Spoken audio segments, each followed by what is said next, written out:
দিদি নমস্কার।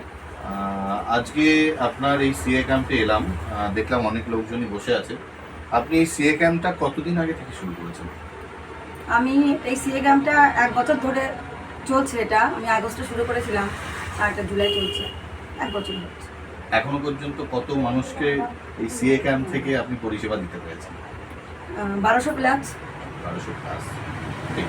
আর এই মুহূর্তে নতুন করে যারা করতে চায়, যারা ধর্মীয় নিপীড়নের জন্য বাংলাদেশ থেকে ভারতে চলে এসেছেন, তারা এখনো দুবিধায় আছে তারা কিভাবে করবেন, কি কি লাগবে, এই ব্যাপারে যদি আপনি কিছু একটু বলুন, তাদেরকে একটু উপকার করা যায়।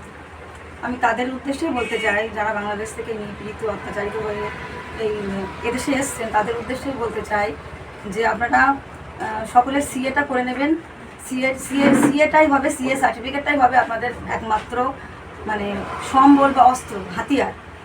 এই সিএ করতে গেলে আপনাদের যেটা লাগবে সেটা হলো 2014 সালের আগের যে কোনো একটা প্রুফ আপনাদের দেখাতে হবে, আর তার সঙ্গে লাগবে একটা ধর্মীয় সার্টিফিকেট, যেটা আমরা ব্যবস্থা করে দেবো, এবং যে 3 পাতার যে এফিডেভিট হবে সেটাও আমরা ব্যবস্থা করে দেবো। যদি কারোর মনে হয় যে আপনারা সিএ করবেন, তাহলে আমাদের এই সিএ ক্যাম্পে রূপালী বিশ্বাস বা গাছড়া অঞ্চলের উপপ্রধান এখানে যোগাযোগ করবেন। আপনারা আশা করি সুবিধা পাবেন। আরেকটা জিনিস আপনি বললেন না, সেটা বাংলাদেশের কোনো একটা ডকুমেন্টস লাগবে। হ্যাঁ, বাংলাদেশের একটা ডকুমেন্টস লাগবে, হ্যাঁ, প্লাস বাংলাদেশের একটা ঠিকানা দিতে হবে। ঠিক আছে দিদি, ধন্যবাদ, ভালো থাকবেন, মানুষের এইভাবে উপকার করে দেন, আমরা সঙ্গে আছি। নমস্কার।